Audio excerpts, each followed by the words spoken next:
Hi there, everyone. Welcome to Facebook Live.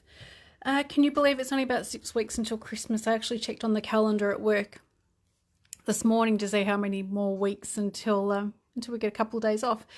Tonight, I would like to share with you a card that I made a little while ago, so it might look familiar because it was made in a class, but it's using the Winterly Treetops. Okay, so this is on page 30 and 31 in the mini catalogue.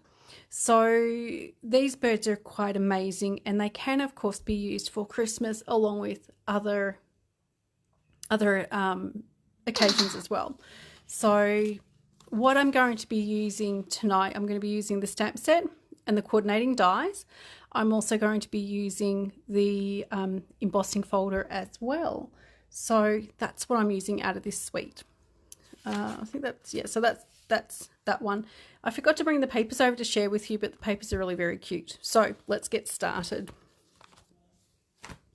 So this is the card that I'm going to make. As I mentioned, it might look familiar. You may have made it in class with me, or you may remember I shared it a little while ago. So that is the card that I'm going to share with you tonight. So a few products that we've got. Just grab all of this out. The embossing folder is called Birchwood, which is one of the really big 3D ones. So I'm not sure how well you can see that. But it does have, exactly as the name says, Birchwood, it does have that wood grain through it. So you might be able to see that a little bit better. And of course there's the reverse side. So you can pick whichever side you like best to have facing up. So this piece of cardstock measures 9 centimeters by 13.4. Okay, so it's a little bit smaller than normal. I'll just pop the envelope out the way. I've got some linen thread, and these are some faceted gems which are really nice and sparkly. They're from the mini catalogue as well. I've got a strip of white to create my banner. This die cut is from, let me think of the name of the dies, Spotlight on Nature. So there's 12 different dies in that set, all of course circles, different sizes, and they have some different patterns on them. I have a piece of cardstock to stamp the birds and cut those out.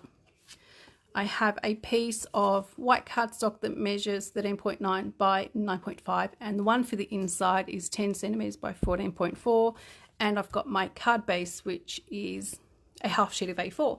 I will include the measurements that I've just reeled off then in the comments once I'm done. Hi Mandy, thanks for joining me. Okay, so let's get started. As I mentioned, I did do the embossing on this piece of Pool Party earlier. Just so I didn't have to bring the big machine over, I've just brought the mini over to use for tonight. Okay, so stamp set, Winterly Treetops. Okay, so there it is there. It can be used for Christmas because these very much look like cardinals. However, the actual stamp set does not have any Christmas sentiments in it, which is different, but you can pick a sentiment to make it for Christmas from another set. Also, you've got the bow as well, so that actually can make really nice wreaths out of. There's a die set that goes with it. Let me show you that. So these are the dies here. So this main section here, ignore those and those. So you do get this larger die in it, which does do a card front. So you do get all of the sprigs. So you get sprigs, you get some different leaves and sticks. You also get the two images. So there is a die to cut out both bird images, and there's also a die to cut out the bow as well. So there is that. Pop those back there. I'm just going to pop those aside just for a moment.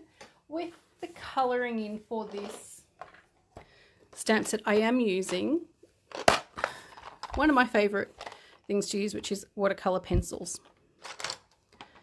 Okay, let's make a start. So I do need the image with the two birds. And I'll grab a block, and you will need one of the slightly bigger blocks for the birds to go on. And I'm using Memento Black, and I'm stamping that on this piece of white cardstock, and this measures 10.5 by 8.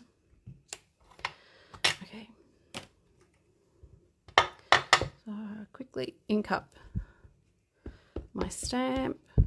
Now with this one, it doesn't take too long to colour, so I hope you'll bear with me while I do the bit of colouring in, because I haven't sped things up for tonight. Normally I would stamp and colour this earlier and just cut it out. So being a little bit bigger stamp, just remember a little bit of pressure, and then you have your birds cut out. I like to colour in my images before I cut them out with either if it's fussy cutting or if I'm using the machine. That's just personal preference. You can go ahead and cut out first if you would like to. I generally choose to colour first and then cut out. So let me see, I'm going to need, I don't want pecan pie. Have to get some red. Need yellow and some brown. So there's only just a couple of colours that I'm choosing to use. I don't think I've got Pool Party, so might use Coastal Cabana instead of Pool Party. That will work. So for doing the colouring, I'm sure some of you have used watercolour pencils plenty of time, but just in case you're watching and you don't normally use watercolour pencils, I'm just going to get some of the colour down very roughly. So I'm just focusing more on the wings and a little bit on the head. So it's not perfect colouring. This is a different colour to Pool Party. It's a little bit darker, so I am going a little bit lighter with it because I want to try and match the colour on the birds as close as possible to the cardstock. Okay, so I've got also picked up a little bit of orange to do their beaks. Now, with watercolour pencils, one thing to keep in mind, the harder you press with the pencil, the more of the pencil you get down, which means you'll get darker colour or more vibrant colour, which is what I want to do with the yellow. So I am being just a little bit heavy-handed.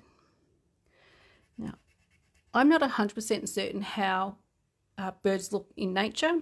I know there's lots of little sparrows and things, and they're quite easy to pick the colours for.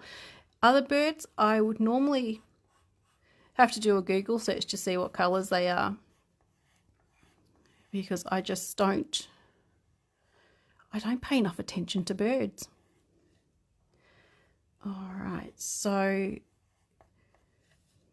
let me show you again what I'm up to. So you can see there I have got the brown down for the stems and the colour on the birds as well. And I will be blending that out, which will just even the colour out.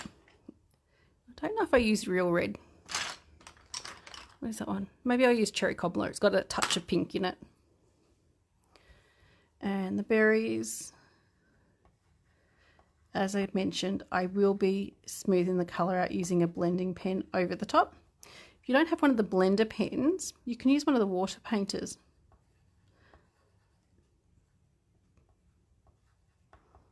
And just before I start using the blender pen, I'll show you what it looks like again. So that is what it looks like. So it's not perfect colouring in by any means. Okay, blender pen, this is what they look like. These are dual tipped pens. Okay, my tips are a little bit stained, but normally they are white. When you're storing these are not refillable, but when you are storing these, make sure they store flat in the drawer on the table, because if you store them one end down, all the liquid is going to go to one end and the other end is going to be dry. So with this one, just need some scrap paper. You need to make sure that the tip of your blender pen is clean before you start. Even though it's stained, as long as the liquid coming off on my scrap paper is clean, this is ready to go.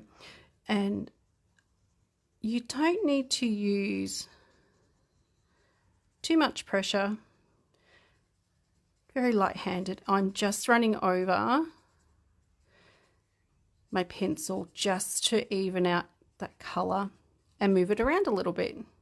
So there are some people out there who are incredibly good at colouring with watercolour pencils. That's not me. I have a stab at it though. You don't have to be perfect, because I think handmade isn't necessarily perfect every time. Before you change colour, just gently give that tip a clean on your scrap paper. Hi Amanda, thank you for joining us. Okay, so next going in with some yellow, or with the yellow, which I have put a little bit more colour down than I did on my sample card, but that is okay.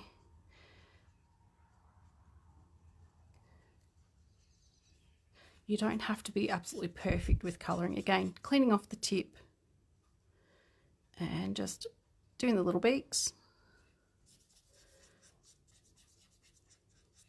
And the berries. So colouring in with watercolour pencils, you can certainly take a lot more time than I have.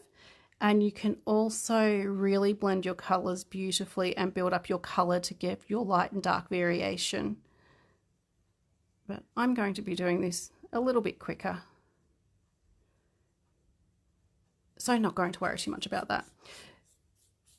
And finally, I just have the stems to do as well.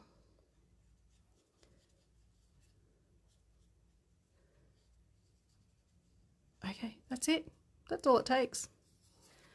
Now let me just hold this up a little bit closer so you can see it.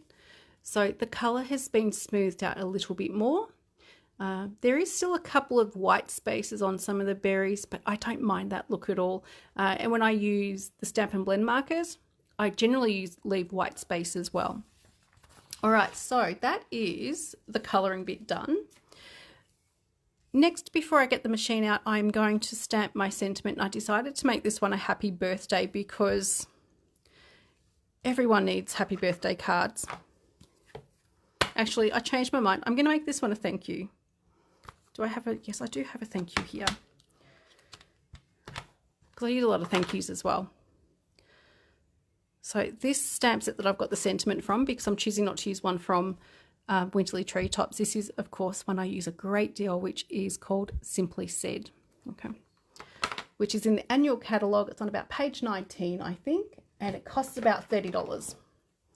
Okay, so I've got my thank you, and I'm using Pool Party ink, which, let me show you my ink pad. I don't know how it shows up, but I've got a light patch in the middle. That's just telling me that the ink in the middle is starting to run out a little bit.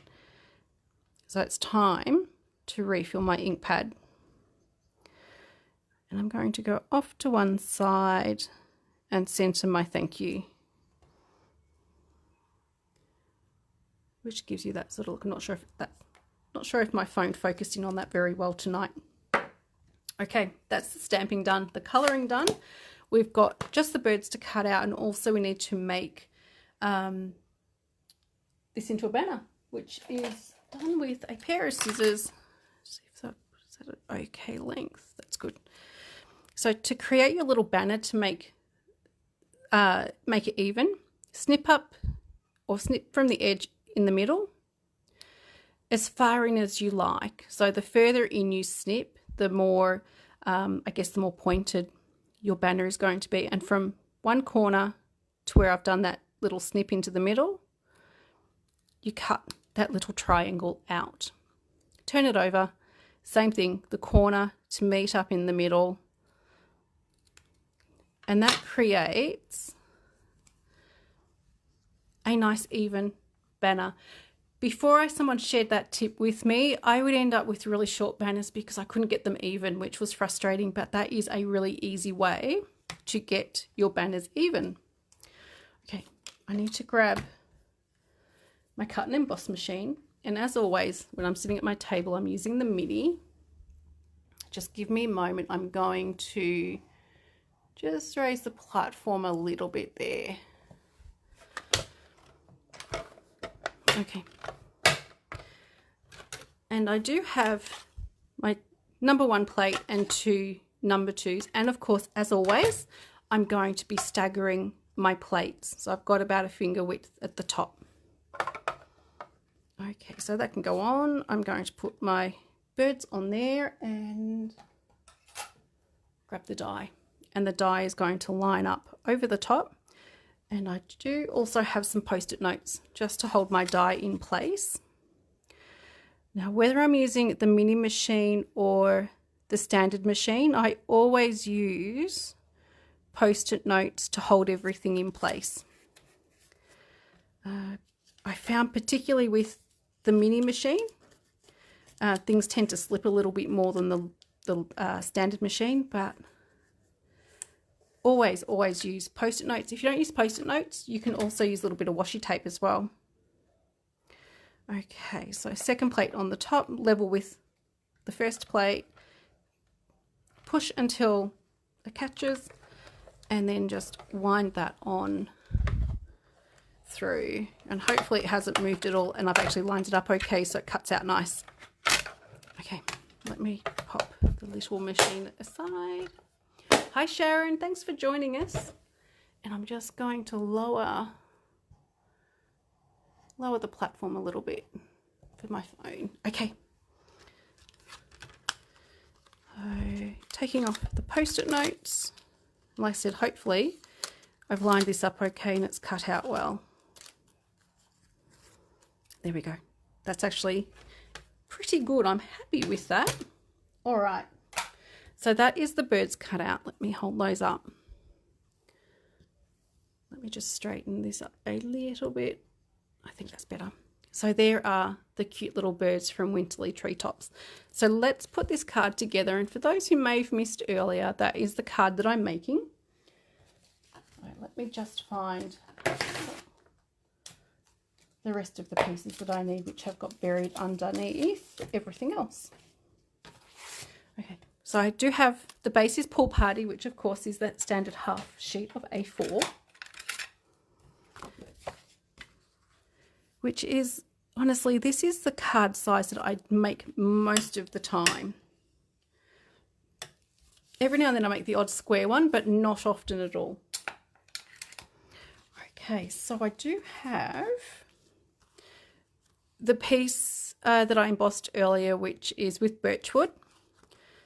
And that is going to be stuck onto that piece of white. So the white measures 9.5 by 13.9. The Pool Party measures 9 centimeters by 13.4. As I mentioned earlier, I will be sharing the measurements in the comments when I'm done. Okay, so some Stampin' Seal. Which side do I want? Have that one up. So as I always just have my reminders with Stampin' Seal, light hand with it and a little tick to break the stream of the adhesive. And I think you'll find once you've figured out exactly how to use the Stampin' Seal and get a little bit of practice, you'll actually really love the adhesive. Okay, very simple. Next, I'm going to be... Actually, I should have stuck my little banner on first. That's all right. So I'm just going to sit everything where it needs to go, and I'm going to stick my little banner on, and that is stuck down flat as well. Normally I'd stick my banner on first and do the trim up, but I think this will work too. So that will go around about there. Okay. What am I doing next? I need to get this onto the card front. So this is going onto the card front with dimensionals. What have I got here? I've got some standard dimensionals to use, and of course, as always, I'm using my Take Your Pick tool, which just makes it really easy to pick up your dimensionals and of course get the backing off them as well, just by stabbing into it and flicking them off. Now I've used fairly minimum dimensionals on this. If you're using minis, I put a few more on, but of course you can use as many or as few as you like. Okay, so this is going on to the card front, hopefully straight. We can only ever hope. Okay, so that is that bit. Next I want to do the linen thread. Okay, so that is going to be going behind the birds. So this linen thread is probably about 25 centimeters. Let me just quickly measure it. I lied, it's 30. To get any curl out of it, run it between your thumb fingernail and your first finger, and that actually straightens out your linen thread. I'm going to tie a bow with this. And I want it to be nice and big and kind of loopy, if that makes any sense. So that's my bow. I'm going to grab a glue dot and I'm going to put a glue dot on the back of the birds. About there, and then let me see, how is this going to go? That can go, and then my bow goes over. Let me show you. Then the bow gets stuck onto the glue dot and it gives you nice little loops there. You can also wrap the twine and things around your fingers and then kind of tease it out, but the easiest way I've found so far is just to tie a nice big bow, stick it on with a glue dot, and you're off and running. Okay, so next I need to stick my birds onto the circle, and I'm going to be using dimensionals, but I think I'm going to cut up some of these edge pieces just so I've got some smaller pieces to work with.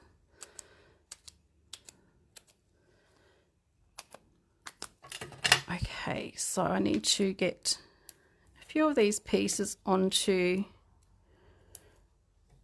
the birds, and just having a look at my sample card to see what's going to not, or what will be hanging off the circle. I think that will do. Okay, so flicking those little covers off, and this will go onto the circle. And that can go around about there. Okay, almost done. Next, I'm going to be sticking the birds onto the card front using dimensionals. So with 6 weeks to go, other than Christmas cards, what other Christmas crafting do you do? So I'm just curious, does anybody make things like place cards for Christmas Day or to have sitting at the table, or what sort of things do you do other than cards? I'm just curious because I'm not doing a great deal of extra Christmas crafting this year other than making a few gifts and Christmas cards. Okay, so I've got my little faceted gems to stick on, and I'm going to be picking those up with the putty end of the Take Your Pick tool.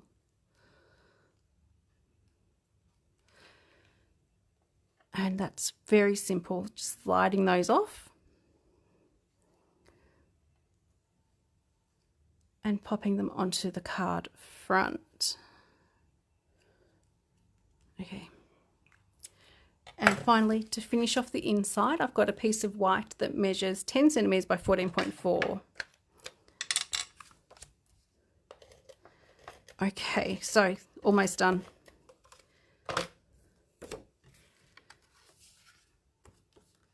And into the inside. There we go. We are done. So that is a really, really cute card to make. If you use different colours, use some red in there, perhaps some black, colour these birds as cardinals. Merry Christmas. That is a perfect design for Christmas cards as well. I will try and get one of those made to share with you so that then you can see the same card just using different colours. Before I say I'm done, I've got a couple of reminders. Starting tomorrow is the seasonal sale. So with this sale, it only goes for 3 days. So you've got the 13th through until the 15th. And this includes products from the annual catalogue. Okay, so unfortunately what I used tonight isn't included except for the cardstock. So you can save 20% off bundles. So that is bundles with stamp set and dies or stamp set and punches. So there you do save a nice saving. You get 20% off the all designer series paper in the annual catalogue, 10% off cardstock and 10% off inks. The 10% off the inks does include ink pads, ink refills, Stampin' Write markers and Stampin' Blend. So that covers all of the inks. All of the cardstocks are included. So some of those everyday essential crafting items, like such as your cardstock and your papers, you can save a little bit leading into Christmas. And also with Christmas, some of these will make really great stocking stuffers for your crafty friends. Okay, monthly card class registration closes on the 20th. if you've got paid for a 3-month subscription, there's nothing you need to do. I've got you sorted and covered. So there is still time for that. I will be sharing with you in a couple of days the cards from last month to give you an idea of what you'll be making. Mini catalogue and celebration launch. This is in January. It's a little way out, but I want you to save the dates or one of those dates if you would like to come along. We've got Friday the 17th of January or Saturday the 18th of January. I just wanted to get out really nice and early with advertising for this one because I'm really looking forward to seeing the new catalogue and celebration in just a couple of days. And the other thing too, many of you will know that I do a free class each month, and this is a free with purchase class. When you purchase $50 or more, you will qualify for the free class for the following month. This one is done, of course, via Facebook Live, and early in December, I'll be sending the kits out for the December class. So that's what I've got for you for today. That's it. Okay, just remember, seasonal sale on for 3 days only. Thank you, Sharon. Thank you, Amanda. Thank you, Mandy. Gay, thank you so much for joining me. I hope you enjoyed seeing this card made. And if you missed all of it, please go back and watch the replay. I'm going to share all of the measurements in the comments. I will be back again, I think next Tuesday. Then I think next Thursday will be the free class. So I hope you'll join me for both of those nights. So until then, take care everyone, and I'll see you next week.